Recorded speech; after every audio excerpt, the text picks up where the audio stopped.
Baik. Assalamualaikum warahmatullahi. Bismillahirrahmanirrahim. Alhamdulillahi rabbil alamin. Nahmaduhu wa nasta'inuhu wa nastaghfiruh. Wa na'udzu billahi min syururi anfusina wa min sayyiati a'malina. Man yahdihillahu fala mudilla lahu wa man yudlilhu fala hadiya lahu. Asyhadu an la ilaha illallah wahdahu la syarika lah wa asyhadu anna Muhammadan abduhu wa rasuluh. Allahumma salli ala Muhammad wa ala ali Muhammad kama sallaita ala Ibrahim wa ala ali Ibrahim wa barik ala Muhammad wa ala ali Muhammad kama barakta ala Ibrahim wa ala ali Ibrahim fil alamin innaka Hamidum Majid. Rabbi syrah li sadri wa yassir li amri wa hlul 'uqdatam min lisani yafqahu qawli, amma ba'd. Alhamdulillah, kita bersyukur kepada Allah Subhanahu wa taala tempat kita berkumpul lagi. InsyaAllah pada malam ini menyambung kelas pengajian kita, itu berkenaan dengan akidah ahli sunnah berdasar manhaj salaf, ya. Akidah akidah Islam, akidah Islam berdasar kepada manhaj salaf. Yang kata kita bincangkan, kita sampai bab kedua, itu keistimewaan akidah Islam, dan kita dah ambilkan pendahuluan. Kemudian kita sebutkan antara pertama adalah sumber yang selamat, ya. Kemudian penyerahan diri kepada Allah dan Rasul. Lepas tu sanad bersambung dengan Rasulullah SAW, para sahabat, tabi'in dan imam terkemuka. Keempat, jelas dan terang. Kelima, bersih daripada kekacauan dan kekeliruan, ya. Seterusnya adalah punca kemenangan dan kejayaan dunia dan juga akhirat. Akidah ini adalah akidah pegangan jemaah umat Islam, kekal, tetap, stabil dan juga disepakati. Dan last sekali itu kata saya tauqifiyah, berdasar kepada dalil, bukan berdasar kepada ijtihadiyah, tidak bertentangan dengan akal, ya, sesuai dengan fitrah. Last kali kita bincangkan itu adalah bukan syumul, kita bincang itu bukan pertengahan. Jazakallah khairan. Pertengahan. Bismillah. Faham jiwa. Alhamdulillah. Okey, pertengahan. So tajuk pertengahan itu yang kita sebutkan itu mula dibagi contoh di dalam ibadah ahli sunnah ni, akidah ahli sunnah wal jamaah, ya, akidah salaf ni pertengahan di antara golongan Rafidah dan setengah ahli sufi. Okay? Rafidah ni dia menyembah Allah Ta'ala melalui zikir, tawassul, perayaan, bid'ah atas kubur dan sebagainya. Kemudian golongan Durus pula, Nusairiyah, tinggal ibadat langsung. Kemudian kita juga pertengahan, kita tidak semikian, okay? Dan kita pertengahan dalam tajuk pegangan nama dan sifat Tuhan. Kita ni pertengahan di antara Mu'attilah atau Mumassilah. Mu'attilah ni yang mengabaikan sebagai nama ataupun sifat Allah Ta'ala. Alasan kadang dia abaikan atau dia katakan tak ada maksud dan sebagainya, kerana dia kata tak nak serupakan dengan makhluk. Okay, dengan sebab itu dia ni. Yang Mumassilah pula mencontohkan Tuhan tu dengan sifat makhluk. Okay. Mu'attilah ni kita kata itu dia seperti golongan dibuat oleh golongan Jahmiyah. Okay. Ada juga golongan yang mengingkari sifat Tuhan, itu seperti golongan Mu'tazilah, sama juga mentakwilkan. Kerana bagi mereka tak boleh terima sifat Allah Ta'ala dengan nama yang diberitahu dalam Quran atau hadis Nabi SAW. Okay. Perbuatan mereka ni konon membersihkan Allah daripada sifat makhluk, kerana dikatakan menyerupakan Allah dengan makhluk. Itu yang kita bincangkan. Kemudian Mumassilah pula yang mendakwa sifat Allah Ta'ala menyerupai sifat-sifat makhluk, seperti ungkapan mereka, tangan Allah seperti tanganku, pendengaran Allah seperti sama pendengaranku. Maka kumpulan ni kadang-kadang separuh tu dia masuk kepada wahdatul wujud. Okay, kita terangkan al-sunnah punya pegangan. Dan last sekali, bab qada dan qadar. Dan bab qadar pula kita pertengahan di antara golongan Qadariyah dengan Jabriyah. Qadariyah menafikan adanya qadar, Jabriyah ni kata semua kita ni terpaksa dengan qadar.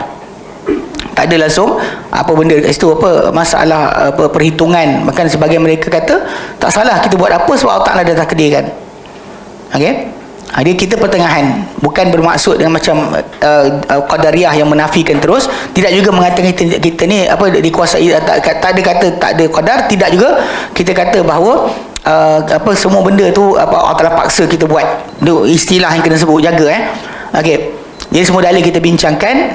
Okey, lepas tu kita bincang bab itu. Okey, itulah sekali kat situ kita bincang berkenaan qadar. Okay, sambung hari ni.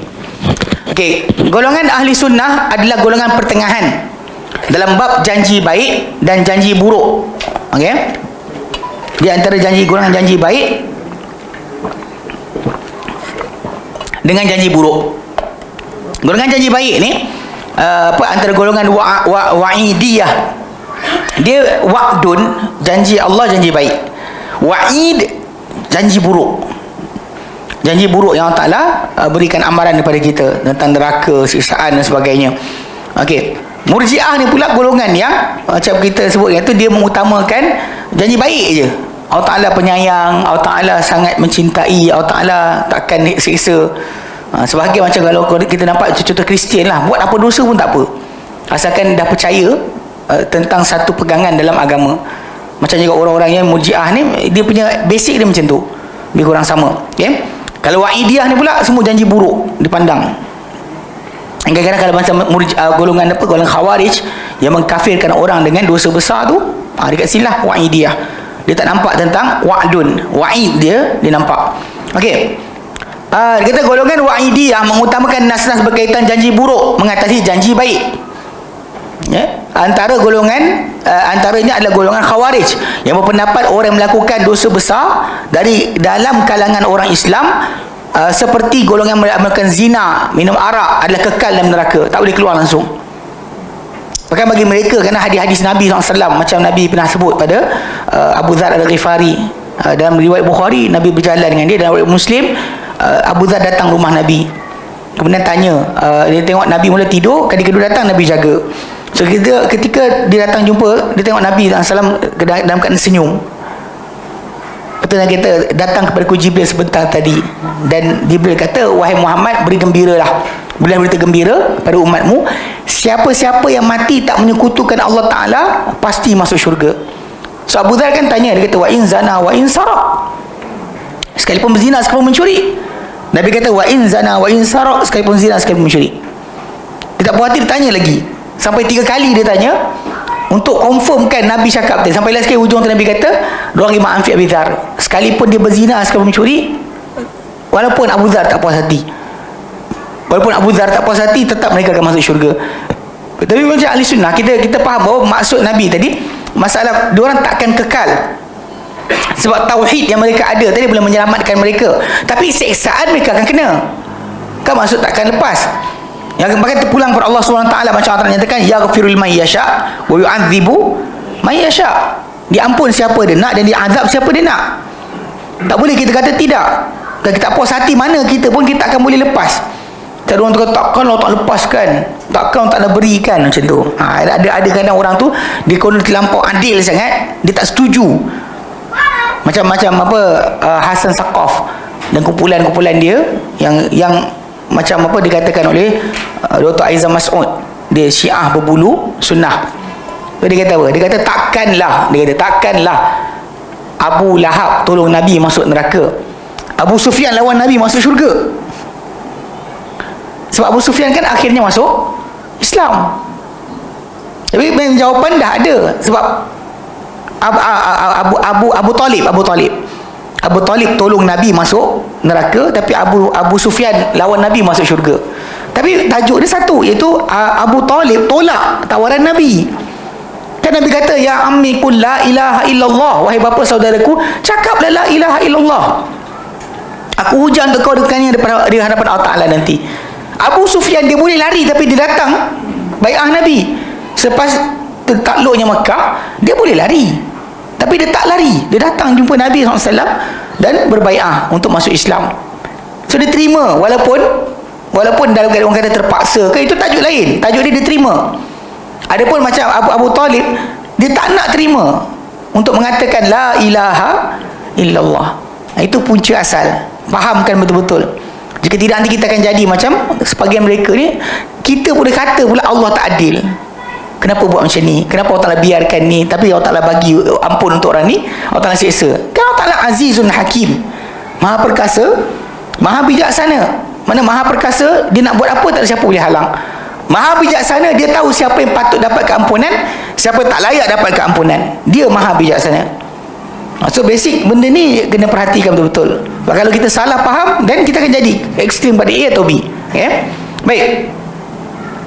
Golongan Murji'ah pula mengutamakan nas-nas berkaitan janji baik mengatasi janji buruk. Mereka mengatakan iman hanyalah kepercayaan dalam hati. Amalan tidak termasuk dalam erti kata iman. Dan ini sebenarnya bertentangan dengan takrifan iman yang disebut oleh Nabi SAW sendiri.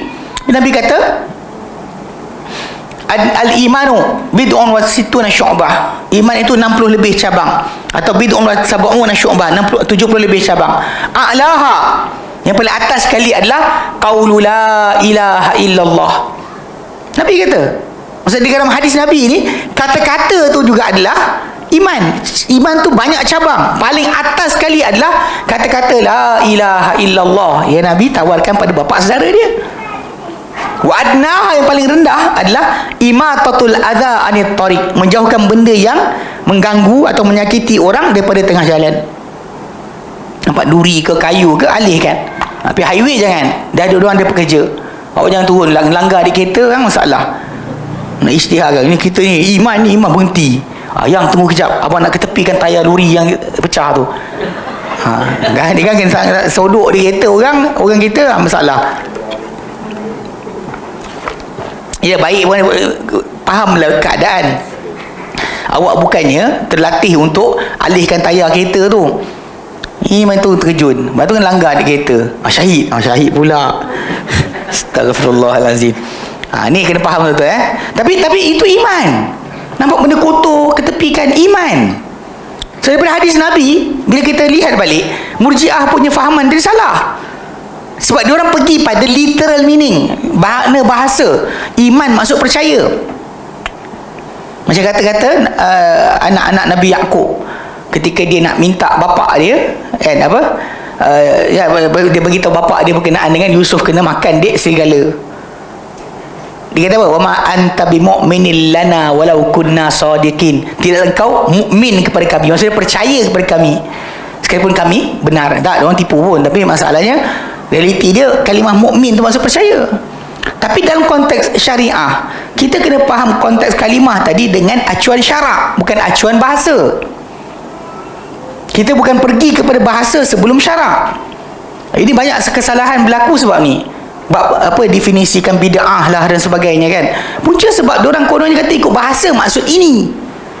Masalahnya realiti perbuatan para sahabat, mereka takkan ada-adakan tambah-tambah benda yang tak ada daripada ajaran agama. Macam ada orang kata, dia kata Ibnu Umar telah buat umrah untuk Nabi SAW. Dia tanya sanad, tak payah tanya sanad. Bijak pula. Ini ajaran sesat panggil. Zaman sekarang ni kena jaga-jaga sikit. Ada dalam media sosial ni orang-orang yang dia panggil tadlis atau talbis. Dia palsukan atau dia sorokkan benda yang realiti jadi tak realiti. Contoh macam bila orang kata, ni dengar betul bila orang kata ini muktamad mazhab Syafi'i. Anda kena faham maksud muktamad mazhab Syafi'i itu adalah bila ada kata-kata Imam Syafi'i dalam mazhab Syafi'i. Ada kata-kata lama, kaul qadim, kaul jadid, waktu dekat Iraq, waktu dekat Mesir, kata-kata dia tadi, untuk kepastian mana yang paling kuat, itu dipanggil sebagai muktamad tadi. Pemilihan ulama-ulama tadi dalam mazhab Syafi'i tadi ikut ada peringkat-peringkat dia. Peringkat awal yang pertama adalah apa yang dipilih oleh Imam An-Nawawi dan juga Imam Ar-Rafi'i. Diorang ada formula. Kalau Ar-Rafi'i dengan An-Nawawi setuju, dia bagi muktamad. Kalau dia kata diorang berselisih, maka siapa kita dahulukan? Lepas tu bila kemudian baru tu boleh masuk pula Ibn Hajar Al-Haytami dan juga Imam Ar-Ramli. Tapi bukan maksud dia boleh buat amalan baru. Bukan buat amalan baru tambah Sayyidina dalam selawat. Itu bukan ajaran Imam Syafi'i pun. Maka kalau ada kata ada khilaf pendapat Imam Syafi'i bertembung satu sama lain, dan di sini timbul tajuk siapa muhakkik mazhab untuk jelas kepada orang mana satu pendapat Imam Syafi'i yang paling kuat di sisi mazhab. Itu maksud dia. Bukan dia buat amalan baru, tahlil, kedua arwah, tiba-tiba jadi Imam Syafi'i tak buat. Tiba dia kata ni, itu peringkat pertama. Maksud dia benda dia kata muktamad, bukan muktamad macam yang dimaksudkan. Muktamad yang dia buat tu adalah sebenarnya dia buat reka amalan baru, kemudian dia kata ini muktamad. Sehingga orang ni dia punya kata-kata menjadi pilihan bila dalam pemilihan mana satu khilaf akwal tadi, di mana satu yang menjadi pilihan untuk kita kata ini mazhab Syafi'i. Itu sebenarnya bukannya maksud orang-orang bawah ni boleh buat amalan baru yang orang atas tak buat. Betul, saya ingat ada sekali tu bila timur tajuk tambah Sayyidina, bila kita tanya mana daripada Imam Syafi'i, mana daripada anak murid Imam Syafi'i, mana daripada Imam Nawawi, tiba-tiba dia kata apa? Dia kata kalau orang atas tak cakap, bawah cakap pun aci juga. Maksud dia benda barulah. Ini jaga-jaga bila dengar muktamad bohong. Ini panggil saya panggil talbiyah atau tadlis. Lepas tu kalau dia kata pula, dia tambah lagi, dia kata bahawa benda ni dia kata kalau anda kata ada dalam kitab tadi, terus terima. Benda ni kita dalam kitab tanpa dalil tang mana pula boleh jadi sah. Dan dia kata pula tapi ada ulama kata. Ini cara bentuk yang mereka gunakan. Dan kadang-kadang dia buat cara ahli bid'ah biasa. Ahli bid'ah, tajuk lain dalil tu datang, kisah tu datang, dia bawa amalan dia letak kat situ. Contoh macam biasa ahli sufi, orang geng sufi ni suka zikir menari kan. So bila dia tanya mana dalil, dia kata tengok Ja'far bin Abi Talib. Kisah tak sahih, tapi Nabi puji dia. Nabi kata anta minni wa anna minka. Engkau macam engkau dari aku dari engkau. Mana kita ni serupa. Gembira Ja'far jangan terlompat-lompat. Terlompat-lompat macam kita kalau main-main dengan anak kita dengan happy sangat lompat-lompat. Tengok kalau boleh lompat-lompat Nabi tak marah. Mana zikir lompat pun naci lah. Dia lain tau. Dia bawa cerita lain, dia bawa dalil lain. Bila orang tanya contoh macam bila Imam Syafi'i mati, siapa jadi tekong tahlil? Dia jawab apa? Dia kata nak kena bawa ke dalil bahawa Imam Syafi'i baca Quran dekat kubur Laith bin Sa'ad? Dia tak kisah baca kubur dekat baca Quran dekat kubur, khatam kat kubur tadi, riwayat tu datang daripada orang tahun 700 Hijrah yang kata mutawatir. Imam Nawawi pun tak pernah nukilkan perbuatan tersebut. Kawan tu kata mutawatir, dia pun gulik mutawatir juga. Punya simple. Kalau kita tanya balik mana sanad, dia diam. Dia kata sanad tak perlu. Janji ulama kata adalah tu. Ini mungkin talbis dan tadlis, disamar-samarkan. Jadi orang awam macam pening, dahsyat ustaz ni, pandai ni, dia dapat cerita orang tak dapat. Jaga sikit, dia sembunyikan sebab kisah tak ada kaitan pun. Kalau dah betul sekali Imam Syafi'i baca Quran dekat kubur Imam Laith bin Sa'ad, kalau betul sekalipun, itu bukan dalil untuk awak reka amalan baru. Maksudnya kita bolehlah berkumpul kena kematian. Imam Syafi'i datang, Laith bin Sa'ad dah mati dah. Maksudnya kalau ikut ajaran tadi, awak pergilah khatam Quran dekat kubur-kubur siapa yang awak nak. Bukan buat tahlil kat rumah. Pergi kubur tu, baca Quran sampai habis. Tak buat pula. Tapi Syekh kita masa banyak Syekh nak telaah kitab ni. Telaah kitab kena habiskan. Ni gila dia panggil. Ni bagi tadlis. Dia sembunyikan cerita tadi macam-macam ahli bid'ah biasa lah. Asal nampak boleh sumbat. Walaupun asalnya dalil tadi bukan itu, untuk itu pun. Macam orang kalau yang dikata macam orang tu jenis otak yang kurang center sikit, dia kata apa? Kalau nak masuk tandas, baca ayat kursi. Nabi ajar dah nak masuk tandas kan? Kita tukar, baca ayat kursi. Ini benda ni akan berlaku. Sebab kalau kita open up, meaning betul lah. Bahkan mungkin orang tak payah baca, masuk tandas pun tak payah baca doa masuk tandas. Sebab Nabi kata barang siapa baca ayat kursi pada awal pagi, dijaga daripada jin sepanjang siang. Barang siapa yang baca di awal malam, sepanjang malam dia akan dijaga daripada jin. So maksud dia, perlu tak lagi baca? Ni logik. Perlu tak lagi baca? Nak masuk tandas, Allahumma inni a'udzubika minal khubuthi wal khaba'ith. Perlu baca lagi tak? Ikut logik geng-geng ni, tak payah baca dah lah. Sebab hadis Nabi dah kata jaga. So baca buat apa? keluarkan dari sunnah. Mana kalau sunnah Nabi ajar macam ni. Tapi kalau dah baca ayat kursi pagi, tak perlu baca doa masuk jamban. Itu. Ini jaga-jaga sikit. Yang terakhir saya tengok dia bawa nama Imam Bukhari lah sekian sebagainya, tapi dia cuba untuk menangkan orang-orang yang buat bid'ah. Ibnu Kullab dia masukkan sekali. Ni sangat bahaya. Dia bawa, dia longgokkan sekali, dia letak nama Bukhari dulu, sekian dulu, kisah berlainan, tajuk tak ada kaitan, kemudian dia sumbat nama-nama ahli bid'ah yang dia nak masukkan. Dia kata ahli kalam ini telah diadili, telah dianiaya. Siapa aniaya diorang? Para ulama keluarkan fatwa sahaja, orang faham dan orang tahu mereka tak betul, habis cerita. Masalah apa berlaku kepada Imam At-Tabari di Baghdad dahulu, bukan benda tu disuruh oleh Imam Ahmad. Orang dengki, sama-sama manusia dengki dengan seorang ulama, maka dia orang cuba reka cerita. Kenapa nak katakan ini perbuatan Imam Ahmad bin Hanbal punya pengikut? Maka di antara mereka hampir 100 tahun lebih beza. Kenapa nak cakap macam tu? Unless memang sengaja nak masukkan ahli bid'ah sebagai orang yang dianiaya. Sedangkan timbul tajuk tadi, kalau orang tu bukan ikut salaf, jangan bawa dia orang punya fahaman dalam Islam. Habis cerita lah. Pelik tu. Ini jaga sikit.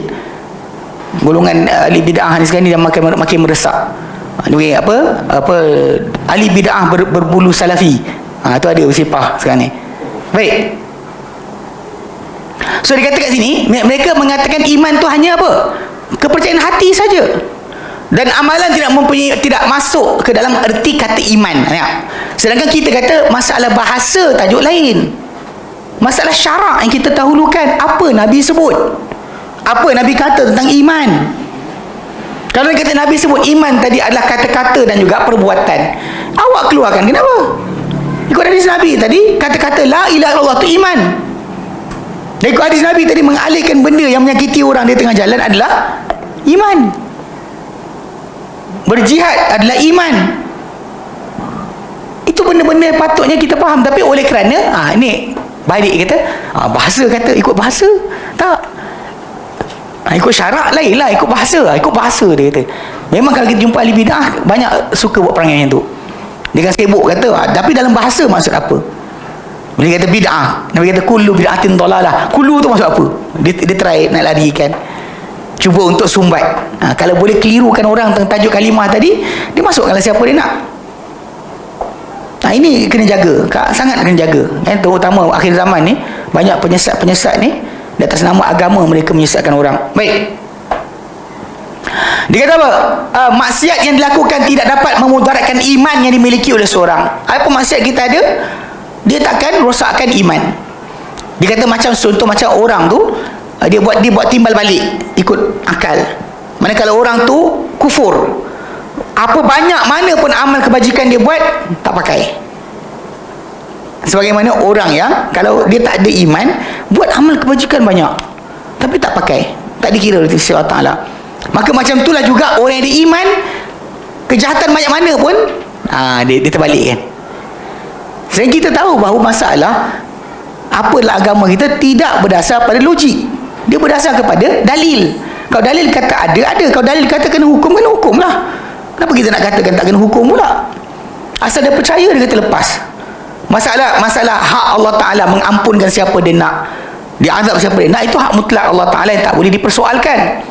Bahkan memang kita tahu dalam hadis Nabi SAW, ada manusia tu dengan lipatan kejahatan dia sejauh mata memandang, dibuka kan, dia ingatkan dah tak ada kebaikan untuk dia, tiba-tiba Allah Ta'ala suruh keluarkan satu kad bitaqah.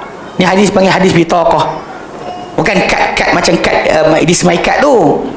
Maksudnya ada tulisan, satu keping tulisan yang padanya tertulis la ilaha illallah, ditimbang dengan dia punya amalan yang sejauh mata mandang tadi. Diletak satu ceper, diletakkan la ilallah pada ceper, satu ceper lagi, berat la ilallah, melepaskan dia daripada azab.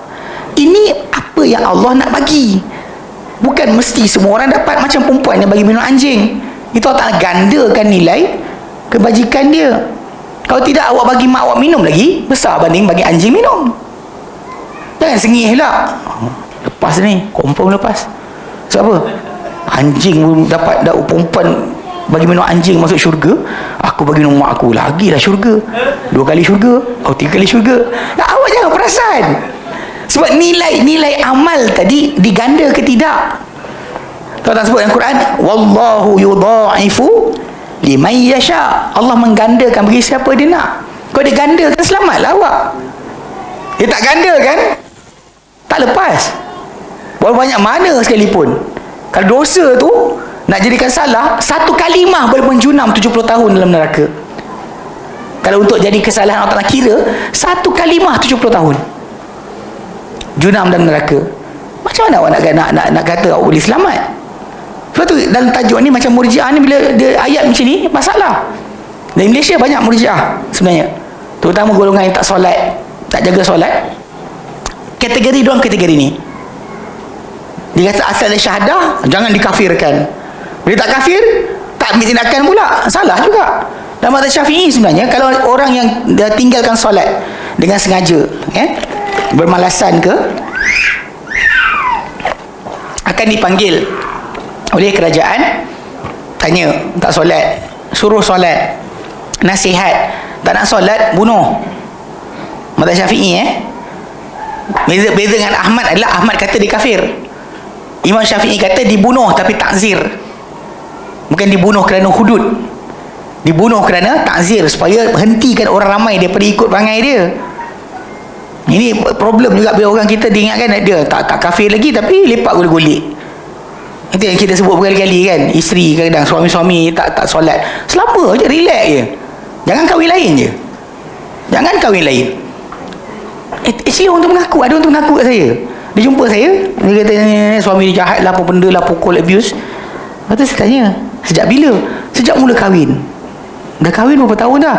Dah dekat 30 tahun. Lepas tu saya kata, saya pandang muka, saya kata, hari tu bukan yang tak senonoh. Ya, tak senonoh, dia mula kahwin. Tu tak bawa aduan. Dia diam. Pasal sekarang ada perempuan baru. Betul, dia angguk. Pasal perempuan baru je. Kalau anda kata kalau tak ada perempuan baru, suami tu setan pun tak apa. Minta maaf cakap, betul, realiti dia macam tu. Asal jangan perempuan lain ada. Kalau perempuan lain ada, siap. Janganlah. Suami tu memang jahanam.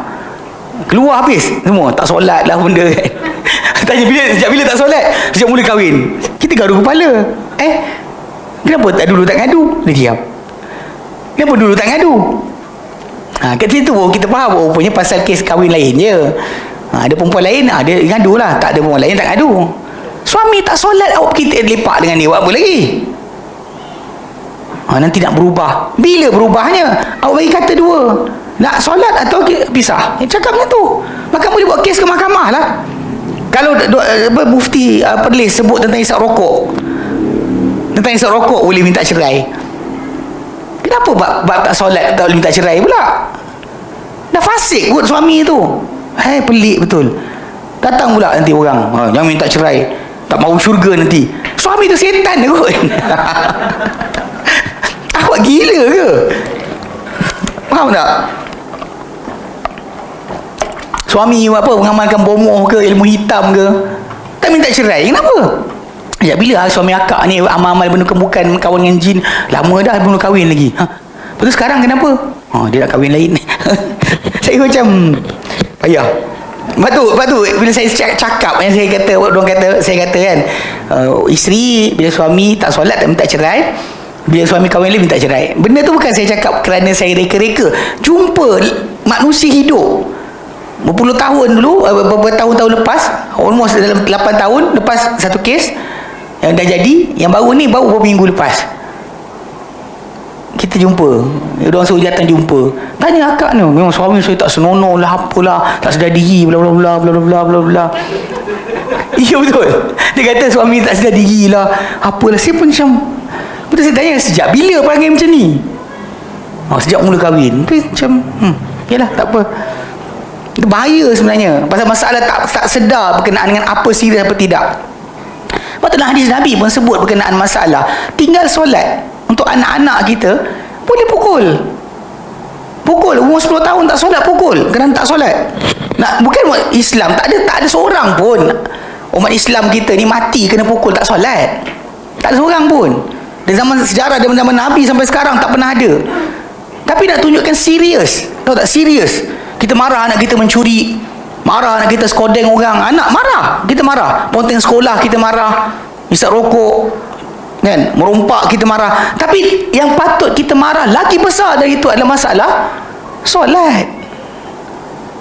Tapi bagi Murji'ah, dengan rukun Islam ni, rukun Islam 5 perkara. Pertama, lafazkan dua syahadat. Kedua, solat 5 waktu. Boleh tak solat dan diorang masih lagi relax. Sebab saya kata ini Murji'ah. Sebab asal dah syahadah. Ya, syahadah kisah ahli kiblat. Ahli kiblat boleh menghadap solat. Masih solat dia ahli kiblat lah. Kalau tak solat ahli kiblat apa benda je? Dia ngadap ke mana? Kalau awak ahli kiblat, maksudnya kiblat kita ke arah Kaabah, solat. Ya, itu ni istilah ahli kiblat. Hei, pelik tu. Tak tahu kenapa, tapi realiti dia saya perhatikan kat Malaysia ni lah ya, masalah dia. Bapak marah anak apa ponteng sekolah orang sekian, anak ni lah, tapi dia tak pernah marah anak dia tak solat. Dia rasakan benda ni adalah benda peribadi, personal. Bahkan ini adalah rukun Islam yang kedua. Tak ada yang lain. Yang peliknya boleh. Orang munafik zaman Nabi solat lagi tau. Hatta zaman Abbasiyah, zaman Qadariyah, Jabariyah, Jahmiyah ni muncul, diorang masih solat. Tahu tak? Diorang masih solat. Dengan serosaknya akidah diorang pun, diorang masih solat. Yang zaman kita kat Malaysia, dia tak tahu akidah pun tak tahu dia belajar apa, solat pun tidak, apa tinggal. Jadi Murji'ah tu saya fahamkan balik. Irja' atau Murji'ah maksudnya melewatkan akan amal daripada iman. Itu maksud asal. Dan bagi dia semua janji baik Allah Ta'ala Ghafurur Rahim. Allah Ta'ala betul firman dalam Quran, Innallaha Ghafurur Rahim. Tapi Allah Ta'ala bagi tahu juga, Nabi ibadi anni anal Ghafurur Rahim. Beritahu hamba-hambaku, aku amat pengasih, amat penyayang. Dan aku amat Ghafur Rahim, amat pengampun lagi amat penyayang. Tapi Allah Ta'ala sebut juga pada Nabi, wa anna azabi huwal azabul alim. Tapi bagi tahu mereka juga, aku azab paling pedih. Dua-dua sekali kita kena iman. Bagi Murji'ah yang tu tak nak lah. Bagi yang atas tadi Khawarij tak nak masalah keampunan. Dia punya idea macam mana? Okey, ini nafsu kita, ini perintah Tuhan. Ikut perintah nafsu, kita telah menduakan Tuhan, syirik dia kata. Nabi tak pernah ajar macam tu. Logik akal macam dia. Betul lah, betul juga. Kalau dia menduakan Tuhan, ni duakan lah. Allah Ta'ala kata dia tak ikut, dia menduakan Tuhan lah. Padahal pada benda tadi, dorongan nafsu tadi bukan masalah menuhankan nafsu dengan maksud masalah pengabdian diri, bukan. Dia adalah keadaan di mana orang tersebut kita panggil dia dikalahkan oleh dorongan nafsu dia untuk membuat perkara berkenaan. Bukannya dia ada pula apa la ilaha nafsu, mana ada. Tak ada ilah kecuali nafsu, mana ada dia punya ajaran macam tu. Dia tak ada pengetahuan sedemikian. Tapi banyak orang kadang-kadang saya perhatikan dalam konteks ni tak boleh nak bezakan. Tak boleh nak bezakan. Bagi mereka benda berkenaan ikut logik. Logik dia nampak logik lah. Perintah Allah, perintah nafsu. Kita ikut perintah Allah Ta'ala, kita tauhidkan Allah. Kita tinggalkan perintah Allah Ta'ala, ikut nafsu, kita menduakan Allah, maka telah syirik. Tapi Nabi tak pernah kata macam tu pun. Tak pernah ada Nabi SAW dalam mana-mana hadis baginda memahamkan kita sedemikian. Tak ada. Tak ada satu pun hadis datang macam tu. Tapi bagi golongan ni, ini kefahaman yang mereka ada. Sebab apa? Logik. Bukan berdasar kepada nas. Dengan nas, kita akan tahu sebenarnya mana kedudukan kita. Okay? Dia kata orang yang melakukan maksiat, bagi golongan Murji'ah ni, orang yang melakukan maksiat seperti orang yang melakukan zina dan minum arak tidak berhak masuk ke dalam neraka. Dan iman dia pula tak ubah sebagai iman Abu Bakar dan Umar, sebab iman bagi dia percaya. Contoh kalau saya kata ini air halia, kan macam mana orang nak tambah iman, kepercayaan? Macam ni handphone, macam mana kepercayaan anda boleh berbeza dengan percayaan saya? Sama lah, awak percaya, iman lah. For them, iman tadi adalah percaya. So percaya dia tak ada degree tambahan dan Kurang. Tapi dalam konteks syariah, iman itu bertambah dan berkurang. Ini yang Murji'ah tak ada. Sebab tu dia kata iman siapa-siapa yang ada macam Abu Bakar lah. Abu Bakar percaya, Umar percaya, awak percaya, sama lah, dia kata. Ini bukan apa yang diajarkan dalam agama. Bahkan dalam hadis Nabi SAW, dalam Quran Karim sebut iman tu bertambah.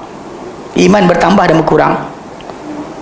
Memang bertambah dan berkurang, ya, dan bertambah dengan amal-amal kebajikan, berkurang dengan maksiat dan juga keingkaran. Baik, Ahli Sunnah berpendapat orang Islam yang melakukan dosa besar, ya, tidak keluar daripada Islam, cuma dia dikira orang Islam yang kurang iman selagi mana dia tidak melakukan perkara-perkara yang mengkufurkan secara jelas dan terang.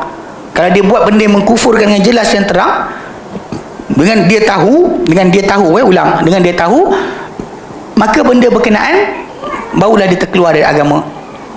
Kadang mengkufurkan orang ni bukan mudah.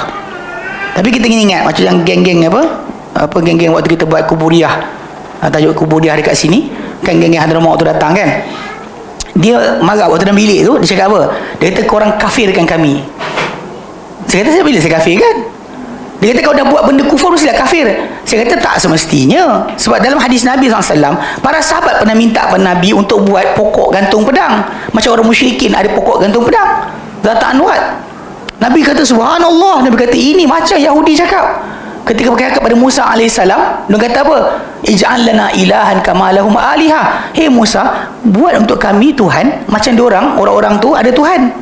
Lepas seberang lautan, sampai seberang, diorang nampak orang sembah berhala.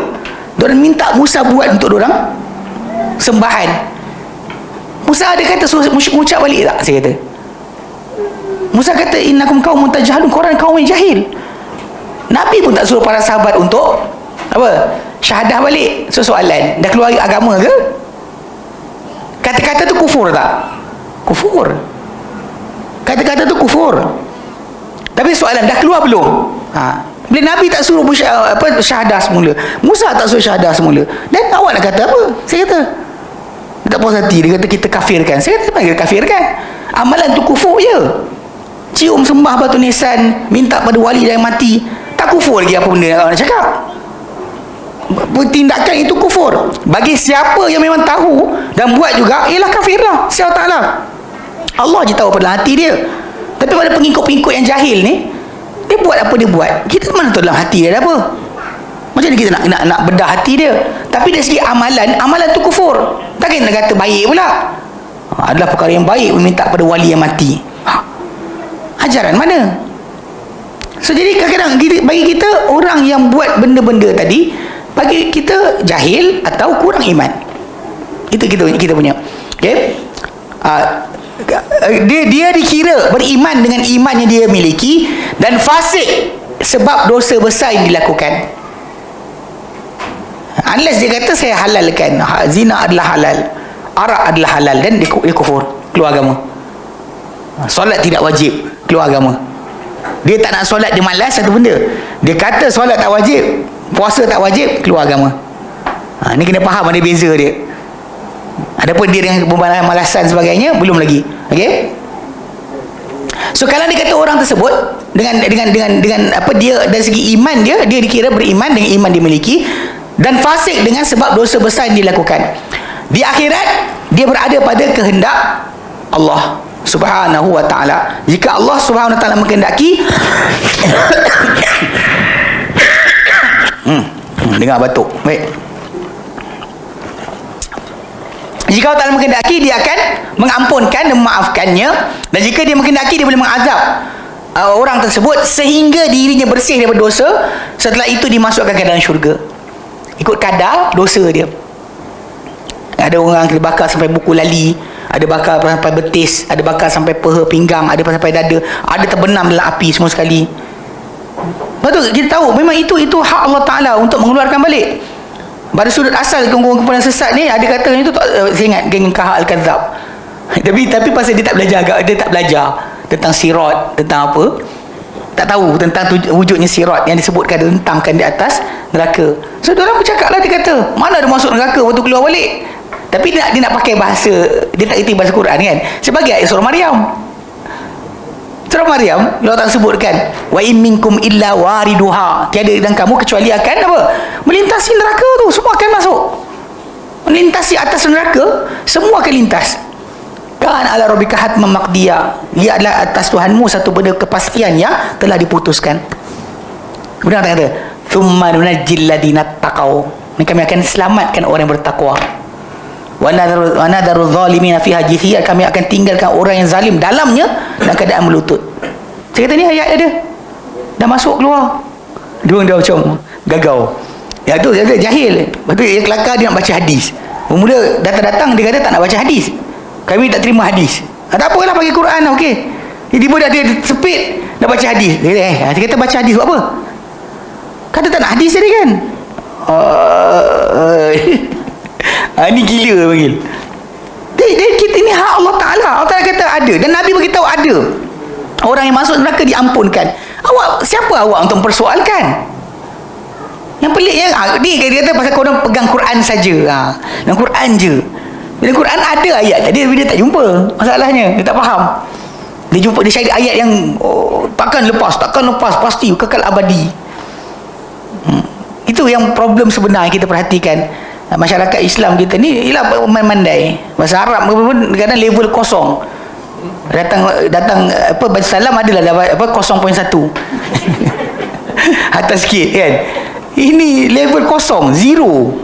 Tiba-tiba nak terjemah Quran. Aduh. Yang best ni pula, Quran terjemahan dia pakai Quran Saudi.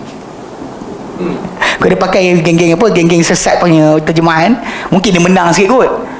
Saya pula kena terjemahkan literal lah pula, sepas patah. Tapi pasal dia buka Quran terjemahan Saudi. Saya gelak. Saya kata Muhammad ni dia jahil masalah ni. Dia nak cari hujah dia dalam Quran yang diterjemahkan oleh ni, diterbitkan oleh apa, kerajaan Saudi Arabia yang Wahabi. Kau nak jumpa mana dalam tu? Ajaran kau tak jumpa punya, confirm tak jumpa. Sebab dia akan letakkan apa dari pengertian dia ambil dari tafsir apa disepakati oleh sunnah. Kalau kita ada penambahan kalimah untuk penjelasan, bukan sokong wahdatul wujud, bukan sokong ajaran sesat. Lepas ni dia kata ustaz ni cakap je kita pakai Quran lain lah. Tak ada hal pakai Quran lain pun. Pelik. Ni kesian kan.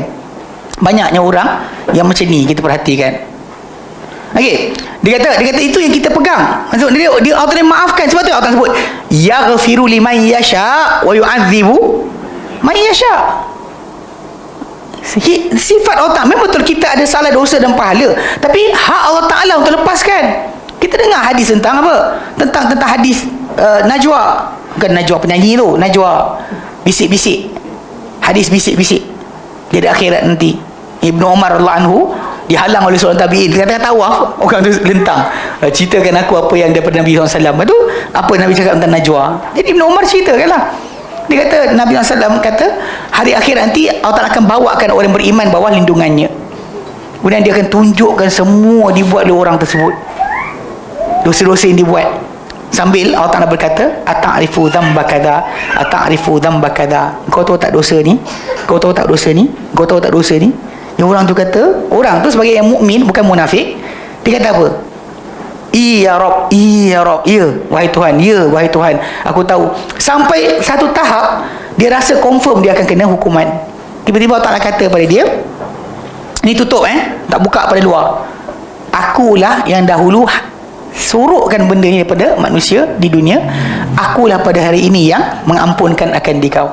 Maka diberikan kitab amalannya belah kanan dan dikeluar tanpa dikira apa-apa benda yang daripada kesalahan. Ini yang Nabi kata semua umatku akan diampunkan kecuali orang yang tunjuk dosa terang-terangan. Terang-terangan tunjuk parti, saya parti kan. Saya tipu orang tu tak reti dan sebagainya. Dia buat dosa terang-terangan. Jadi yang ini confirm kena soal, akan ditayangkan pada semua. Tapi yang mana disuruhkan oleh Allah Ta'ala, yang pergi dedah buat apa? Jangan dedahkan dosa yang awak buat. So awak berpeluang untuk diampunkan oleh Allah Ta'ala dengan cara tadi. Tapi kalau dah buka semua, dah semua orang tahu, Muhammad tu aku kenal. Bukan dari tu dia buat benda ni ke? Bukan dia scammer ke? Bukan dia sekian ke? Habislah. Tak ada lah lindungan dan juga pemaafan yang mudah. Sebab tu kita kena faham, benda ni hak Allah Ta'ala ceritakan bagi kita. Dalam diri kita ni ada harapan, sangka baik dengan Allah Ta'ala. Walaupun kita rasa macam amal kita buat ni lah tak banyak sangat, tapi jangan putus asa dengan rahmat Allah. Betul, bila ada kawan kita tanya, dia kata, kan Nabi kata Allah Ta'ala ciptakan rahmat itu 100 bahagian. Allah turunkan 1 bahagian untuk semua makhluknya berkasih sayang. Binatang sayang anak, suami sayang isteri, kan, mak bapak kan sayang anak, anak sayang mak bapak. Dengan 1 bahagian Allah Ta'ala simpan 99 untuk hari kiamat. So kat mana, kat apa 99 tadi? Saya kata ni lah antaranya. Macam Allah Ta'ala ampunkan orang tersebut, sedangkan dia patut kena dah. Dah patut kena dah, tapi Allah Ta'ala lepaskan. Allah Ta'ala lepaskan. Ini dia kata yaghfiru liman yasha', diampunkan untuk siapa yang dia nak. Bukan kerja kita. Orang tu nak diampunkan, bukan kerja kita. Untuk kita tak puas hati, ikutkan tak puas hati, kita banyak tak puas hati. Tapi Allah Ta'ala lebih adil. Bahkan Allah Ta'ala punya hukuman lebih adil banding apa yang kita bayangkan.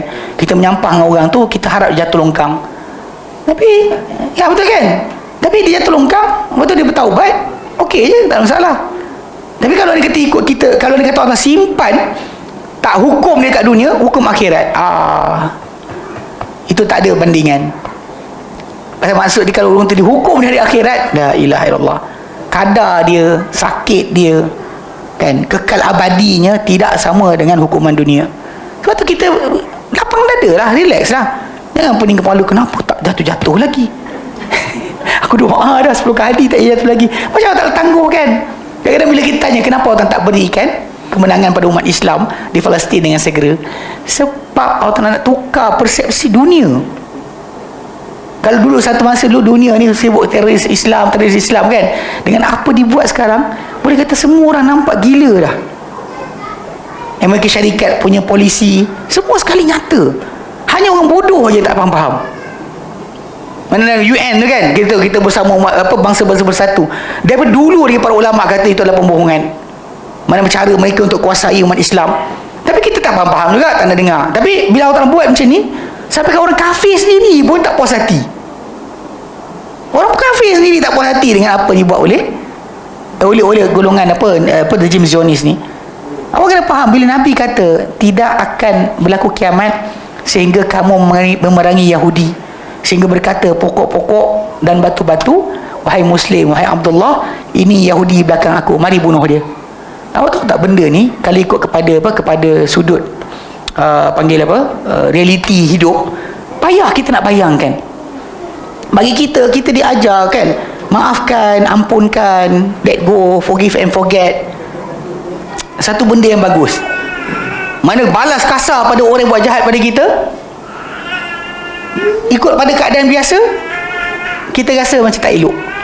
Tapi ialah macam saya pernah cakap lah, kalau orang kata kan, nak tengok cerita, nak tengok awak adil tak adil kan, tengok cerita Amil. Iyalah, waktu tengok orang jahat tu buat kan, kita geram gila dengan orang jahat tu buat. Tapi nanti hero balas lagi teruk. Dia terajar orang tu jatuh bangunan, kita boleh tepuk tangan. Kau tahu pasal ni? Tak tengok ya, tu lah. Tengok cerita Korea je, itulah. Tengok cerita Tamil. Cerita Tamil ni bagus. Bab berkenaan dengan kehidupan manusia. Saya naik Grab baru ni, sembang dengan budak tu. Rupanya orang India, Malaysia, banyak yang tak tahu sebenarnya bahasa Tamil, bahasa India tu ada banyak bahasa. Yang biasa dia dengar Tamil atau Hindi. Sebenarnya ada banyak lagi bahasa. Malayalam lah, Telugu lah. Saya sebutlah cerita ni, tapi pelakon tak cakap Tamil kan. Saya tak tahulah bang. Saya tanya cerita Bahubali pun dia tak tahu siapa apa pakai bahasa apa. Bahubali mana pakai bahasa Hindi. Dia tengok yang Hindi punya, dia orang Malaysia, pakai cakap bahasa Tamil. Kau tengok yang Hindi sebab apa?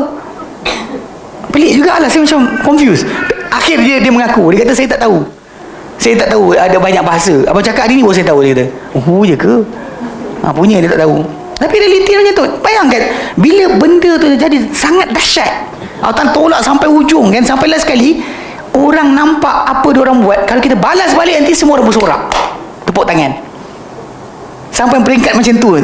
Bila pokok dan batu bercakap, wahai Muslim, wahai Abdullah, ini Yahudi belakang aku, mari bunuh dia.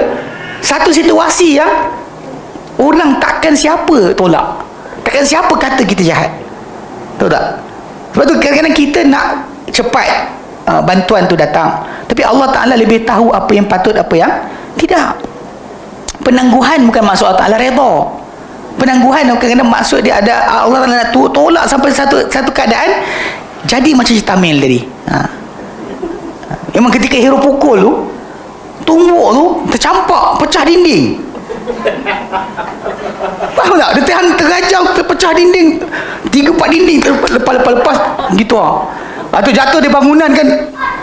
Ketika tu awak perasan tak audience? Padahal yelah, orang jahat tu jahat lah, tapi jahat dia tak pernah tolak orang sampai macam tu sekali mati. Habis dia racun ke, tembak ke. Ini tolak di atas bangunan, jatuh-jatuh mati. Lepas tu pijak pula. Dah jatuh tu di lutut, dari atas lutut lah, jatuh pijak gitu, keluar isi perut. Happy pula yang menonton tadi. Sebab kadang-kadang kita marah sangat dengan ketidakadilan tadi. Sampailah sekali satu peringkat, apa kena pada kita kesian dah, tak ada lagi belas kasihan. Itu yang akan timbul nanti. Lepas tu hadis Nabi tak bohong, hadis Nabi tidak bohong. Satu peringkat nanti bila diorang buat, US dah bunyi kan, dia kata ini akan menyebabkan sokongan pada Israel, bahkan kepada US. Dia pakai veto hari tu sekali. Sekarang ni bila dah semua sekali kan, 10 negara je menolak. 10 negara tadi boleh bilang semua sekali siapa. Papua New Guinea memang dia orang terhutang budi lah, sebab yang berikan pada diorang negara barat ni, yang lepaskan dia daripada Indonesia sebagainya, maka memang dia orang akan jadi tu. Diorang terpaksa bergantung. Lepas tu dah akan cakap mana negara miskin sangat atau sekian, memang akan ikut. Tapi realiti dia benda ni, kadang Allah Ta'ala tangguhkan bukan sebab dia tak sayang pada orang beriman, tapi dia sayang, tapi dia ada perancangan tersendiri yang ujung tu nanti baru kita kata patutlah Allah Ta'ala tak bagi menang awal dari tu. Patutlah. Kalau hari ni dia buat, besok kita lawan balik, argument dia tak kuat. Tapi kalau dia kata dengan apa diorang buat sekarang, serangan bertubi-tubi, tak ada sebab, orang kata macam, dia kata pasal orang Hamas menyuruh itu. Tapi kalau dia kata Hamas duduk bawa dekat Israel, bom tak? Pejuang Hamas ada terowong bawah bandar Israel, Tel Aviv contohnya, bom tak? Tukar situasi. So realiti dia sebenarnya benda ni untuk ujung nanti menjadikan tidak ada belas kasihan lagi. Bayangkan bila pokok dan batu boleh bercakap, kita dengar, gila kau, pokok batu bercakap, panggil, hei Muslim, hei Abdullah, ni ada Yahudi belakang aku yang bunuh. Ayat yang kalau kita dengar sekarang nampak sangat macam kejam, faham tak? Tapi bila dah sampai peringkat teruk sangat, macam cerita Tamil lah, dia akan bawa kepada keadaan kita bersorak bila mana pembalasan itu dibuat. Tu kena faham tentang aturan Allah Ta'ala yang tersendiri. Jangan kita macam ni menyampah lah, apalah, geram lah, inilah itulah, hatta menyebabkan pemimpin negeri Arab ke tak bercakap pun sama jugalah. Kalau diorang mula ambil tindakan, tentera dan sebagainya, dia akan nampak retaliation tadi berbeza. Tapi Allah SWT lebih tahu tentang apa yang patut, apa yang tidak. Okay? So sebab tu macam kes tadi kan, nak ampunkan orang, nak azab orang, itu terpulang pada Allah SWT. Dia lebih tahu tentang apa yang patut, apa yang tidak. Okay? Dia boleh maafkan, mengazab, sampai untuk bersih. Bila dimasukkan ke dalam neraka, dia takkan kekal dalamnya. Orang yang beriman tadi masuk neraka takkan kekal. Dan iman di sisi golongan ahli sunnah adalah ucapan dengan lisan, i'tiqad dengan hati, amalan dengan anggota, berdasarkan dalil-dalil. Kalau ahli bid'ah berdasarkan kepada logik, iman atau bahasa, iman itu adalah kepercayaan sahaja. Ada kepercayaan, anda mukmin. Sedangkan Allah Ta'ala sebut dalam Quran kan tentang orang orang Arab Badui dalam surah Al-Hujurat, qalatil a'rabu amanna, berkata golongan Arab, orang Arab pendalaman ni, dia kata kami telah beriman. Allah Ta'ala kata pada Nabi, cakap, kullam tu'minu, kata hai Muhammad, kamu tidak beriman lagi, walakin qulu aslamna, tapi cakaplah kami telah Islam. Kenapa? Walamma yadkhulul imanu fi qulubikum, sebab tak masuk lagi iman dalam hati kamu. Kalau tanya balik, dah syahadah belum? Dah. Tapi Allah Ta'ala suruh Nabi jawab pada mereka balik. Kadang-kadang ucapan mereka tadi hanya dia ucapan lisan, tak ada dalam hati mereka tentang kepercayaan atau ikutan. Sebab tu lepas wafat Rasulullah SAW, ada kabilah-kabilah Arab tertentu murtad. Sebab diorang tengok pada masalah maslahah, ada manfaat ikut Muhammad, menang perang, dapat duit, dapat harta. Ikut Muhammad, nanti kita bebas, kita boleh berjalan ke mana, bahkan tak ada orang ni boleh impose pada kita peraturan dia. So peraturan hanya satu je, apa yang Muhammad ajar. So diorang kadang-kadang masuk Islam tu ada macam tu keadaan dia tadi. Tapi bila diorang kata kami telah beriman, Allah Ta'ala suruh kata engkau tak beriman lagi, belum masuk iman dalam hati kamu. Walakin qulu aslamna, katalah kami telah Islam. Nah, kat sini kita faham bahawa pasal dalam hati mereka tidak ada lagi iman tadi, tapi dari perbuatan, ucapan dah buat, cakap dah buat. Sebab tu iman dalam i'tiqad ahli sunnah adalah kepercayaan ahli sunnah adalah ucapan dengan lisan, okay? I'tiqad dalam hati, dan amalan dengan anggota. Ia bertambah dengan amalan ketaatan dan berkurangan dengan kemaksiatan. Bila kita buat maksiat, maka iman kita makin kurang. Golongan ahli sunnah mengambil sikap pertengahan. Itu habis atas. Golongan ahli sunnah mengambil sikap pertengahan terhadap para sahabat Nabi sallallahu alaihi wasallam, antara golongan Syiah dengan Khawarij. Golongan Rafidah atau Syiah, okay? Mereka ni yang begitu melampau menyanjung keluarga Nabi, seperti Sayyidina Ali dan anak-anaknya.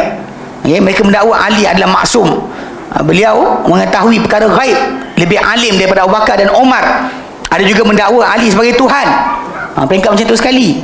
Dia takdis. Sedangkan para sahabat Nabi manusia. Dia tak sampai pun tahap para anbiya. Tak sampai tahap para Nabi pun. Dan kita memang tahu bahawa turutan manusia ni dari segi keutamaan, okay, bila kita sebut tentang manusia paling atas, ulul azmi, rasul-rasul ulul azmi yang 5, iaitu Muhammad, dia bagi Ibrahim, Nuh, Musa, Isa alaihimus salatu wassalam. Okay. Yang paling atas daripada mereka adalah Muhammad SAW. Okay. Bawah mereka para rasul. Bawah para rasul para nabi. Dari segi afdal, bawah para nabi para sahabat Nabi SAW. Lepas tu letaklah orang soleh wali mana, letak bawah tu. Macam mana boleh orang sampai mengangkat pada zaman tu Ali sebagai Tuhan? Dia macam ni, kalau kita balik, kena patah balik kepada sejarah. Siapa yang angkat Ali? Yang angkat Ali radhiyallahu anhu, yang naikkan nama Ali sangat-sangat ni, bukannya kita panggil apa, daripada kumpulan yang jelas. Dia kumpulan daripada golongan yang daripada Parsi tu, yang masuk Islam. Orang Parsi, kan orang Parsi jatuh, Umar bin Khattab hantar tentera take over kerajaan Parsi. Raja Parsi lari. Ketika dia lari, baru kenal Islam. Belum lagi. Maksudnya dia masuk Islam. Diorang ni, okey, ajaran Parsi ni diorang mempertuhankan dia punya raja. Maharaja Parsi tu dipertuhankan, dianggap keturunan Tuhan. Tetapi bila Umar serang dengan tentera Islam ketika tu, takluk, dia lari ke India. Tapi dia tinggalkan 3 orang putri dalam istana. Putri-putri tersebut dikahwini oleh para sahabat. Antaranya Husain bin Ali bin Abi Talib kahwin seorang. Lepas tu anak Abu Bakar, Muhammad bin Abi Bakar, kahwin seorang. Seorang ni saya tak ingat siapa kahwin. Tapi 3 orang ni kahwin dengan anak dia Parsi tadi. Okay. Jadi ketika itu, orang-orang yang ada dia masih lagi kepercayaan lama tu masih ada. Dia tengok Husain bin Ali bin Abi Talib ini adalah keturunan Nabi. Yang ini keturunan Tuhan. Kahwin power. Jadi situ dia angkat ke situ. Dia tak angkat Hasan bin Ali punya keturunan, dia tak angkat. So bila dia angkat Husain bin Ali bin Abi Talib, dan angkat anak cucu Husain, so dia angkat Husain, dia angkat Ali. Sebenarnya itu cara dia. It's not really about cinta Ali bin Abi Talib.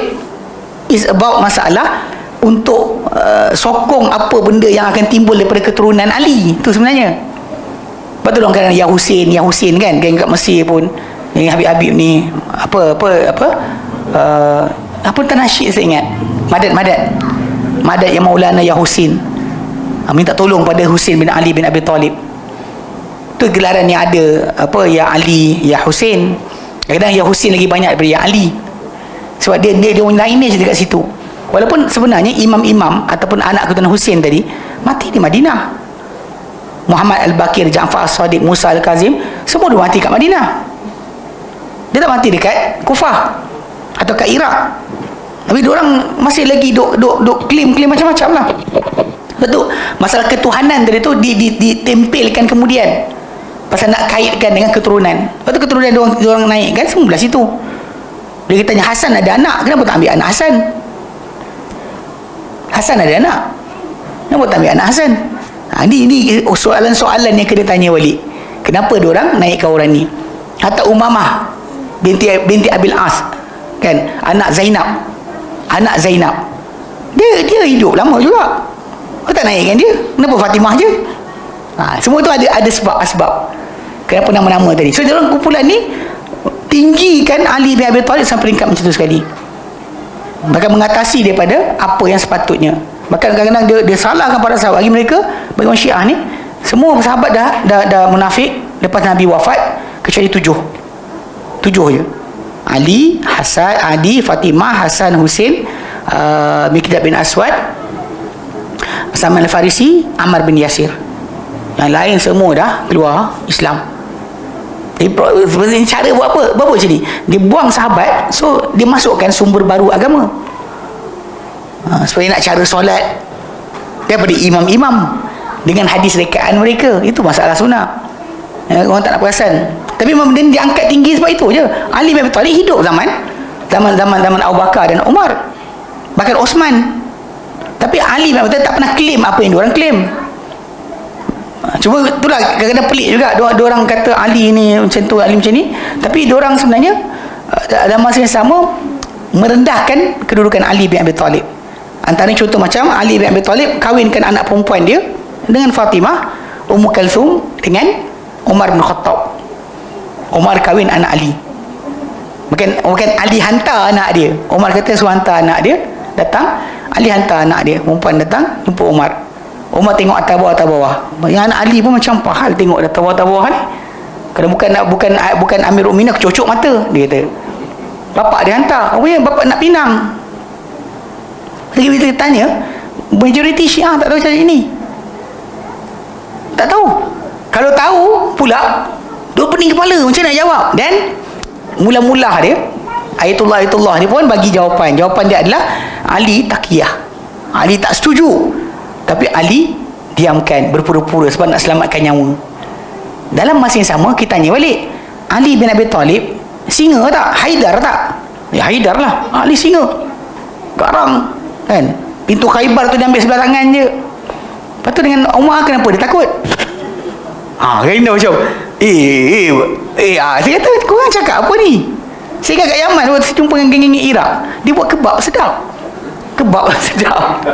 Saya pergi belikan dia kebab tu. Selama ni saya tak pernah sembang dengan dia. Tajuk ni saya perasan lah, time solat orang maghrib dia tak pergi solat pun saya perasan. Tapi last sekali tersembang, sembang termasuk tajuk tu. Saya kata, kau tahu tak Umar kahwin dengan anak Ali? Mana ada? Saya kata, kau masalah ni. Macam mana Ali boleh kahwinkan anak perempuan dia dengan Umar?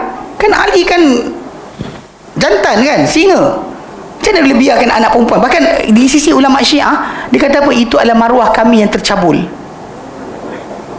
Maruah keluarga Nabi yang tercabul. Dia kata, soalan Ali garang tak? Garang lah. Pahlawan. Lepas tu Ali diam buat apa? Kat sini yang dia letak satu asas taqiyah, berpura-pura. Bahkan dia orang keluarkan hadis palsu dengan kata apa? Barang siapa tak ada taqiyah, tak ada iman. Siapa tak ada taqiyah, tak ada iman. Sebab dia orang nak angkat tajuk Ali tadi. Bab Quran Fatimah ada Quran sendiri yang dia orang tak sebarkan. Lepas tu tanya, Ali tahu tak? Ali tahulah. Lepas tu Ali buat apa? Ali taqiyah. Amboi sedap, semua taqiyah. Kata Ali, atau saya kata Ali ni dijatuhkan ranking dia, kedudukan kemuliaan dia oleh golongan Syiah sendiri. Diorang jatuhkan. Sebab apa jatuhkan? Sebab bagi mereka, kalau anda kata tak letak taqiyah tu sebagai benda yang ada bersama Ali, diorang jawab apa?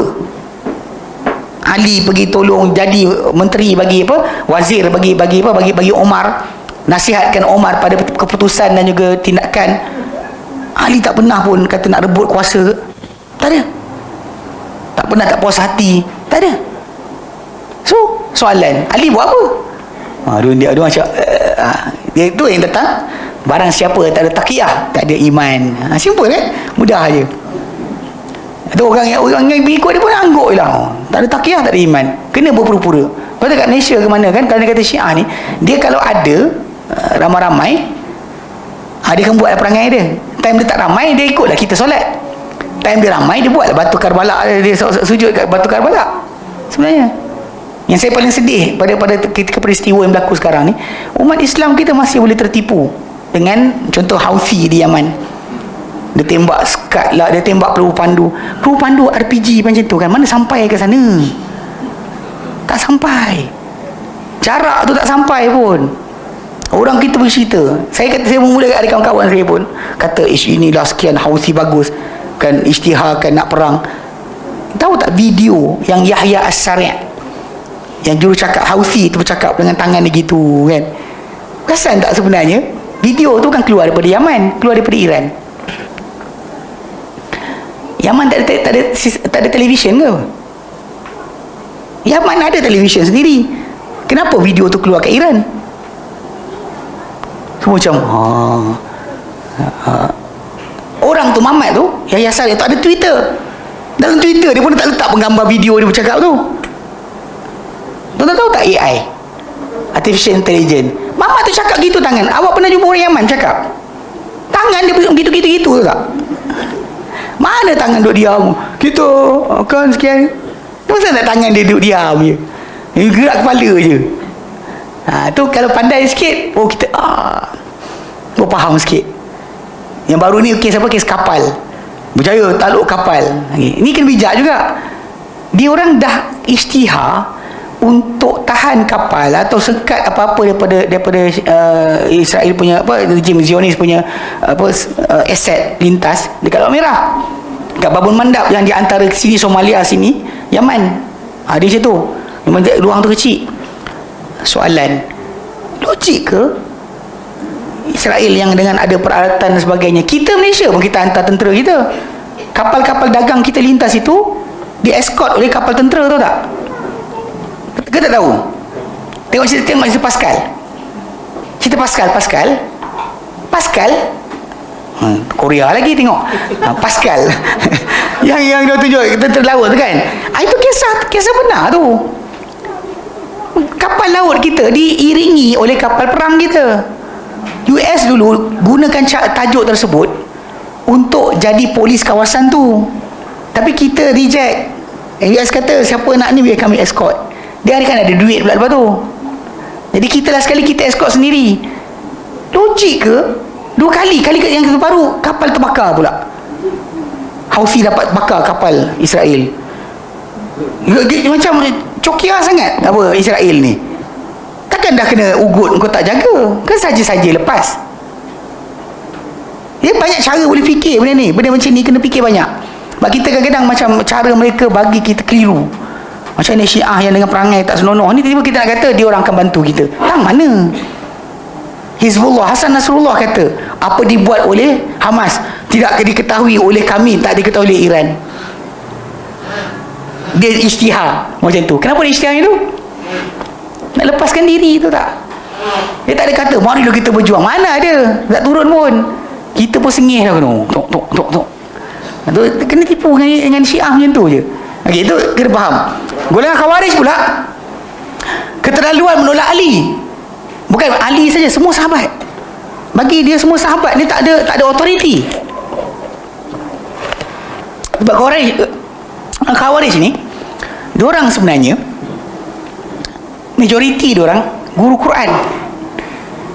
Guru-guru Quran sebenarnya. Yang bunuh Ali bin Abi Talib, Abdul Rahman ibn Muljam, dia guru Quran zaman Umar. Umar hantar dia ke Mesir untuk mengajar Quran.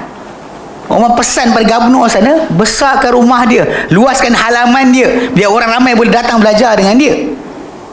Dia pembunuh Ali yang serang rumah Osman. di Madinah tahun ke-35 Hijrah, daripada Iraq, daripada Mesir. Bukan manusia biasa, bukan geng-geng main cyber trooper, bukan. Dia orang adalah guru Quran. Tapi silap dekat mana? Dia tak nak faham cara para sahabat. Everything ayat Quran dia nak faham sendiri. Waktu jangan jaga. Kalau guru Quran saja kan, aku nama dia guru Quran, dia jaga-jaga sikit. Banyak orang kadang dia kedepankan Quran, tajuk tadi lupa sunnah. Pada sekali dia kedepankan Quran kata, dia lupa untuk faham Quran kena tahu sunnah. Salah sekali dia tinggalkan kefahaman yang sebenar daripada Al-Quran Karim. Jaga okey. Dan dia kata mereka menghukum Ali telah kufur. Punca dia hukum Ali kufur sebab apa? Bila Ali bin Abi Thalib menerima untuk berdamai dengan Muawiyah. Bila Muawiyah angkat Quran nak stop peperangan kan, Muawiyah ajak berhukum kepada Al-Quran, Ali terima. Penerimaan Ali ketika tu bila dia hantar wakil, Ali hantar wakil Abu Musa al-Asy'ari, bila Muawiyah hantar wakil Amr bin As. So diorang berdialog untuk putuskan hukum. Sebab Muawiyah tuntut peperangan tu, Siffin ke Jamal ke yang sebelumnya, adalah untuk menuntut darah pembunuh Osman yang mereka dalam tentera Ali. Diorang bunuh Osman tapi diorang tentera Ali, dalam tentera Ali. Ali bin Abi Thalib kata, bagi bai'ah pada aku, bawa aku bunuh diorang, aku hukum diorang. Sebab haf khalifah tak boleh buat hukum. Macam orang tu menang Putrajaya sahaja, tak menang tempat lain, mana boleh dia buat pentadbiran, tukar undang-undang, mana boleh. Dia kena menang semua kawasan.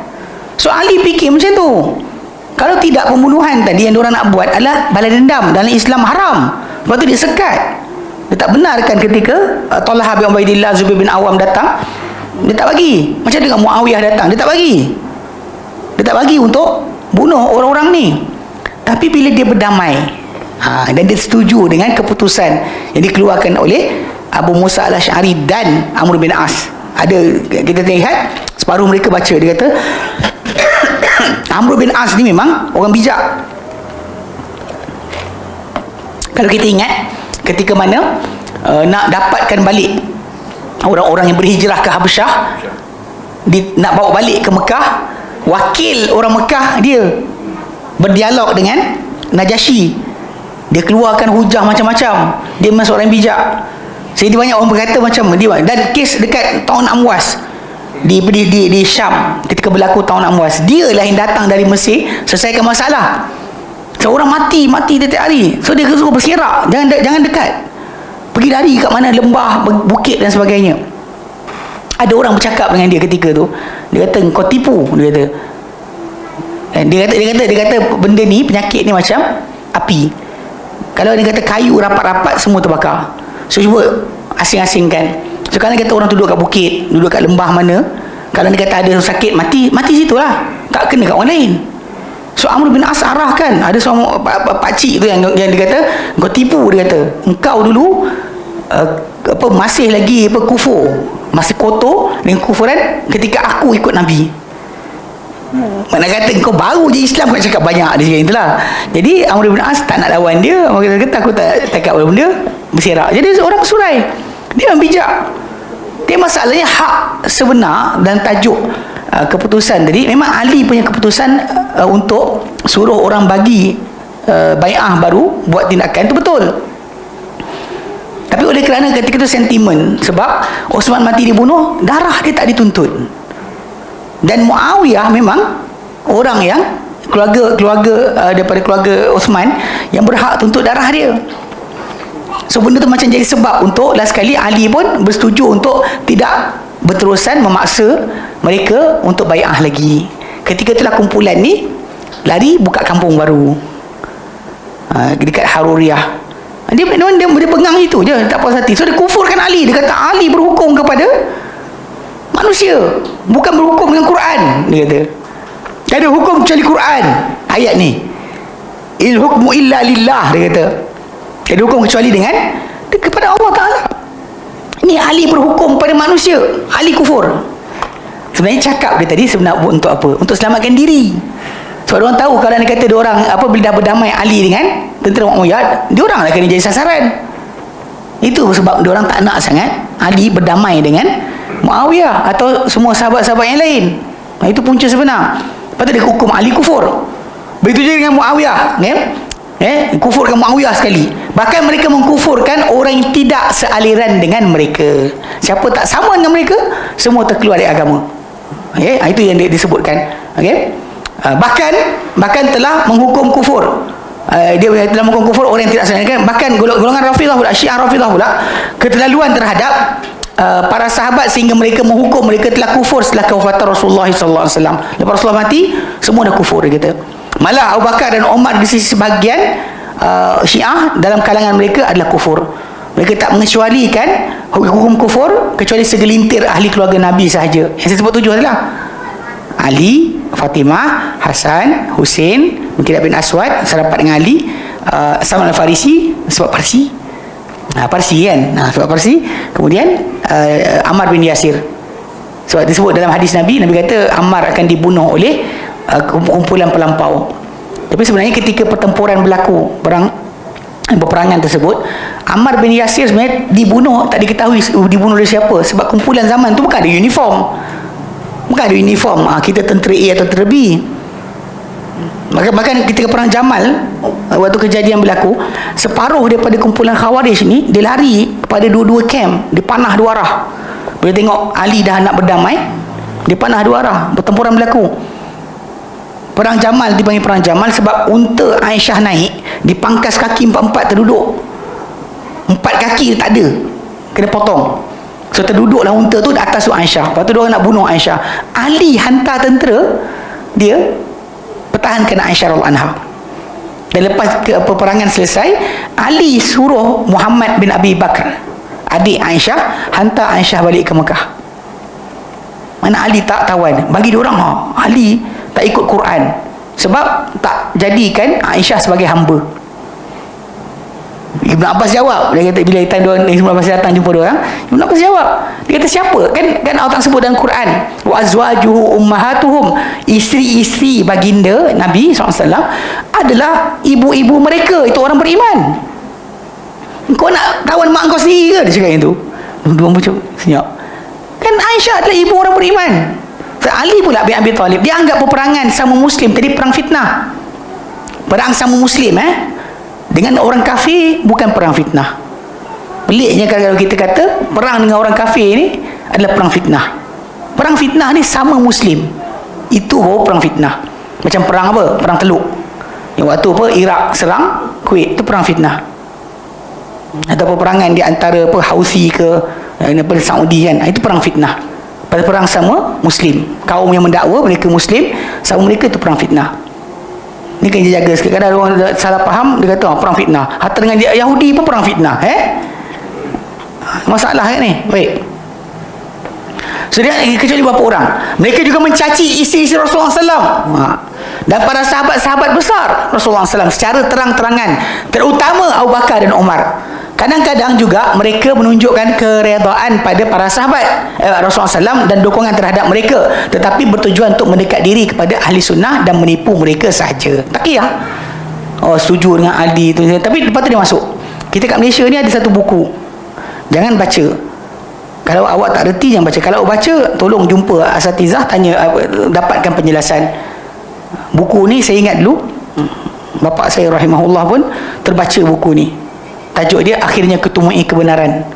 Akhirnya Kutemui Kebenaran, Ahmad At-Tijani. So buku ni memang disebarkan oleh kedutaan Iran di Malaysia secara percuma. Budak-budak universiti kita baca. Buku disebarkan. So bila baca, tak salah rupanya Syiah, ayat tu keluar. Sangat bahaya, jaga buku tu, jangan baca. Kalau anda kata nak baca juga, tolong refer balik kepada asatizah untuk apa benda kekeliruan datang ke situ. Bahkan sebenarnya baik baca yang dia punya jawapan, bal dalalta, bahkan kau telah sesat. dia tajuk buku tu Summah Tadaitu, akhirnya kemudian aku mendapat hidayah, atau akhirnya aku temui kebenaran. Tapi telah ditulis oleh seorang penulis daripada Mesir, nama dia Muhammad Asqalani ke kurang nama dia. Dia garang buku, tajuk dia Bal Dalalta, bahkan kau telah sesat. Buku tu baca. Tapi masalahnya tak ada siapa terjemah lagi buku tu. Bahkan engkau telah sesat. Bal dhalalta. Ada PDF cari, ada. Bal dhalalta. Jadi yang tu penting.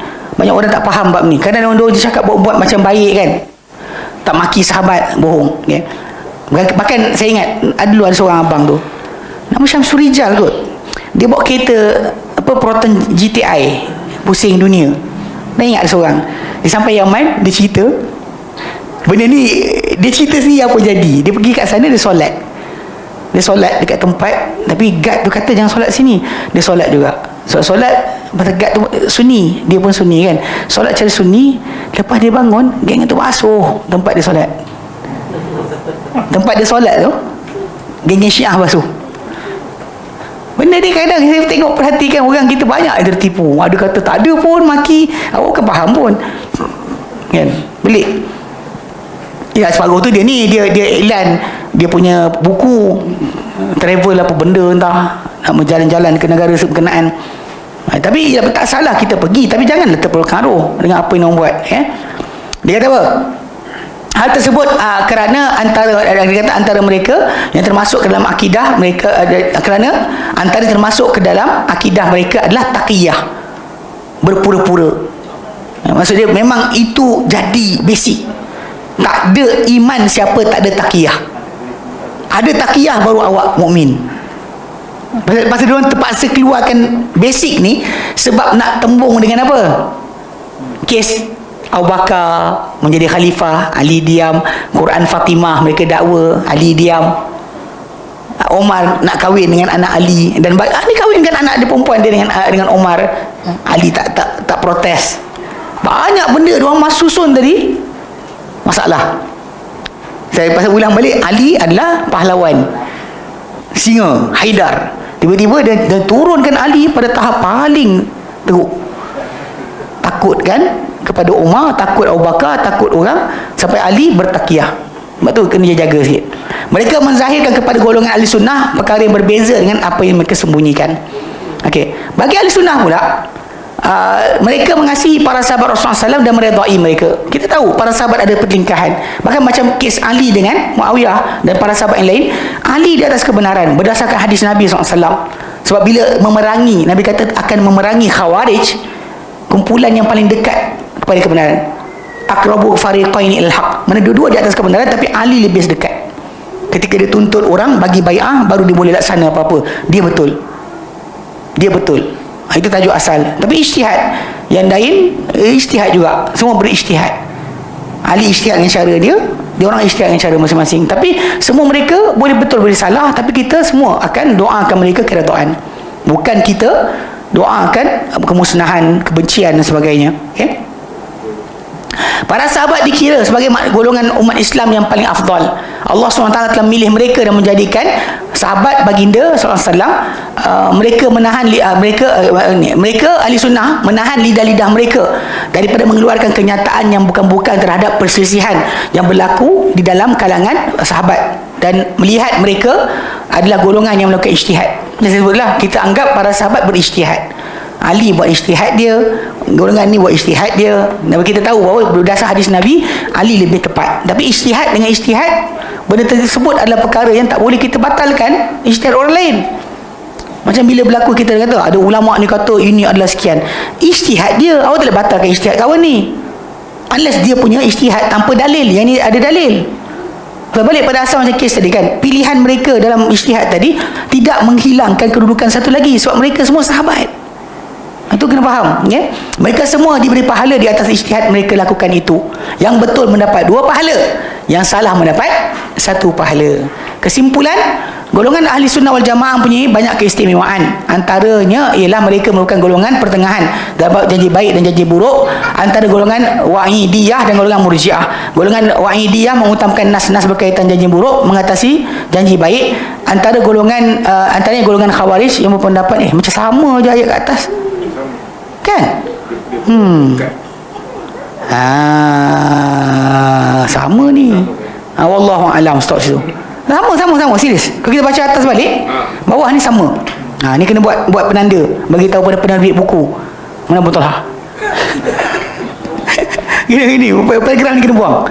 Paragraf satu, dua paragraf yang kena buang. Sebab dia ulang-ulangan. Daripada atas tadi, terturun balik bawah. Tak, banyak kesimpulan dia macam tu, Ustaz. Kebanyakan kesimpulan dia. Oh, banyak kesimpulan macam tu ke? Oh, ya ke? Sama macam ayat yang tadi baru kita baca. Sebiji.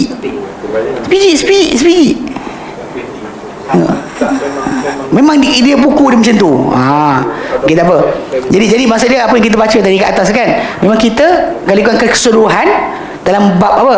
Dalam bab asma dan sifat, dalam bab berkenaan dengan qada dan qadar, dalam bab berkenaan dengan para sahabat, dalam bab berkenaan janji baik janji buruk. Itu kesimpulan betul lah. Yang mana kita kata ahli sunnah pertengahan, tidak kepada A, tidak kepada B, tidak kepada dia pertengahan. Bukan maksud dia kita campuran dua. Orang kata kita campuran, tak. Sebab kita berdasar nas.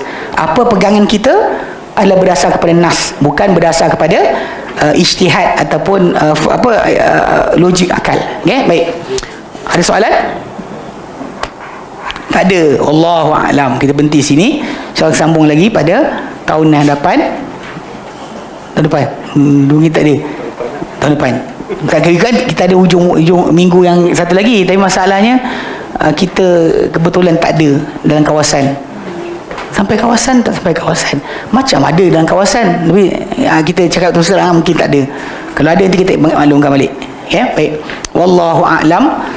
Wa sallallahu ala Muhammadin wa sallam. Alhamdulillah rabbil alamin. Subhanakallahumma wa bihamdika asyhadu an la ilaha illa anta astaghfiruka wa atubu ilaik. Assalamualaikum warahmatullahi wabarakatuh.